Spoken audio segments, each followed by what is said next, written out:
What makes a good first-person shooter? Is it the setting? Is it the content? Is it the gunplay? Is it how nice the graphics look? Or is it something entirely different? This is a question that is not easy to answer by any means, and honestly, is all subjective. But to me, yes, all these aspects matter. They are very important.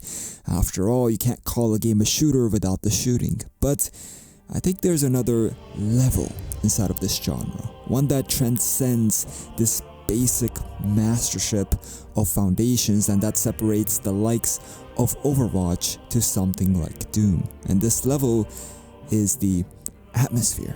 The ability of how well a world can immerse you. The ability of executing tension not only through encounters but the surroundings as well. The ability of not being afraid to touch the player's humanity and not only the corporality. And you may say, well, isn't this for all video games? And in a way, yes. But I found these values to be quite lacking inside of the first-person shooter market, especially in multiplayer titles. Today, as all of you know, it's become a meat grinder. Every game trying to get out the next battle pass, and it's pretty much devolved into a frenzy of live service copycat titles made only to fill the pockets of higher-ups. But there was one game in particular that not only excelled at exceeding this level of a grounded world, but also managed to innovate so much in just a matter of a few years. And a game which its ambition was never really given justice and never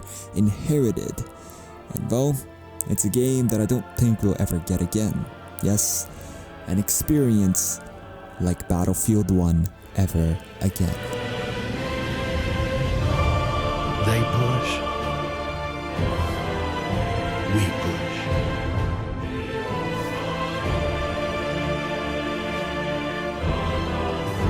Is the world, and the world is the war. But behind every gun sight is a human being. We are those people. We are the jaded, and we are the naive. When Battlefield 1 first went into its open beta in its early days of release, it was surprisingly quite criticized. Well, obviously the usual DICE performance issues played into it, but also because of how unpredictable the gunplay felt. Even after hours of playing, you still couldn't predict a gun spread, and it made it very difficult to skillfully master weapons. It was also set in World War I, a period where standing over trenches was how armies fought wars. And not to mention the addition of cinematics, story, and big animations inside of the actual multiplayer mode. All of this made it seem like quite the undesirable game when it was looked upon on paper. I mean, who wanted to play a game where you had to watch a 5-minute cutscene before you could actually dive into the fun? There were very big red signs before it even launched, and frankly, Battlefield 1 in the end took a lot of risks, going to World War I, a war which many believe to be the boring counterpart of the second, while also slowing down the gameplay and most importantly focusing much more on the atmosphere and immersion instead of the competitivity of the game. But I think taking these risks is what made it so great, and why it's so hard to get another game like it. Do you remember playing the Conquer Hell operation inside of Ballroom Blitz? As you pushed as the Americans, looking towards the horizon, seeing the beautiful chateau that was overshadowed by all the terror and horror that was going down right below it. The tension, the screams, the explosions, the chaos, all of it was so well executed. Or do you remember your first time seeing the behemoth in the sky boom and its skeleton drop like a fly, creating a whole new landmark inside of the whole map, boggling you with the level of ambition? Or hell, even the music that accompanied you at all times as you charged for the last sector along with your whole team, giving it your all to capture it, and as you rode emotions that you never felt in a first-person shooter before. Its immersion and atmosphere were a huge risk, as I said, but the amount of innovation, emotion, and devotion that it brought with it was astounding. Once completely unimaginable vehicles like blimps, trains, big Navy destroyers were added to the game, given full meaning and purpose. New multiplayer modes like Breakthrough and Operations were introduced that would go down in the history as the franchise's best, while also including more countries than ever before inside of any Battlefield. I adored the fact that you were just a random soldier. There was no player customization, there was no Peppa Pig or Fortnite skin, and the game personified you as the average victim of World War I, rather than some cheesy character made by a 5-year-old. Well, that was fun. This made the game so much more immersive and grounded. It made every death feel unique and gave a broader theme for the game to express. War stories were also introduced, which were small but heart-wrenching and beautiful campaigns that were a must-play and overall innovated to surround its focus on the brutality and depravity of war, all to ground the world further and pull the player as deep in as possible.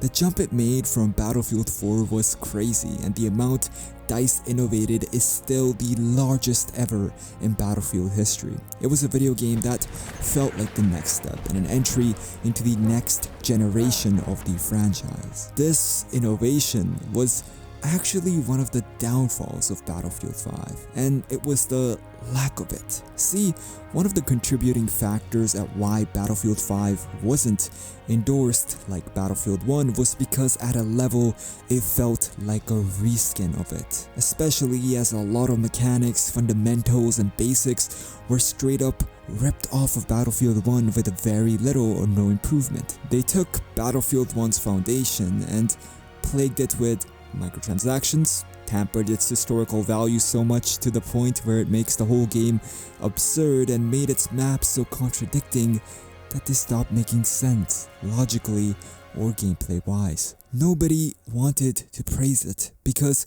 not only did the game just fall flat on its presentation and atmosphere, which we were all expecting to be even better than Battlefield 1's already undisputed world, but it was also because in the end, it felt like an expansion of Battlefield 1, like a bad DLC, a DLC that very much felt the same, that played very much the same, but degraded on some of the core values like the atmosphere and mood of what the previous entries had established. It kind of opened up this perspective. Why should I play Battlefield 5 when there's Battlefield 1, when there was a game that gave me a much better experience than this half-baked DLC? What's even the point of playing Battlefield 5? Like, it's fun, but it's not more fun.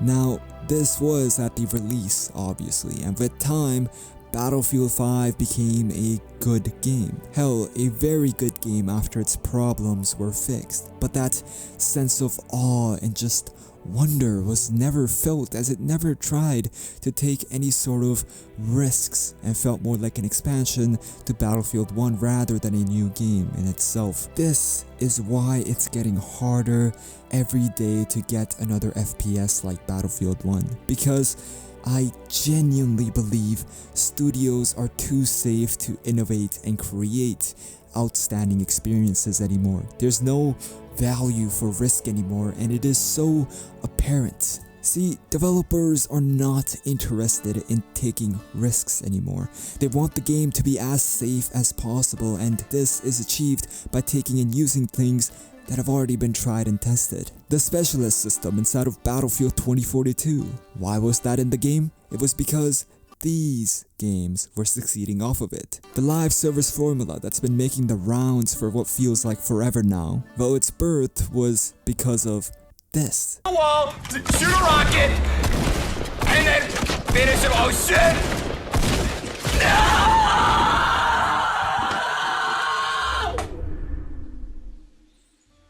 But the reason why copying like this never works is because there's a fundamental disconnection between a game's audience and these choices from the developers. Fortnite and such are successful is because the live service formula works for those games and its audience. It's made a satisfying loop, and I would even say an addiction for the younger players, especially in a world where dopamine is so abundant for these kids. But with Battlefield, you have an audience that is mostly mature, an audience that's looking for a bigger experience than just these basic fundamentals we've seen everywhere.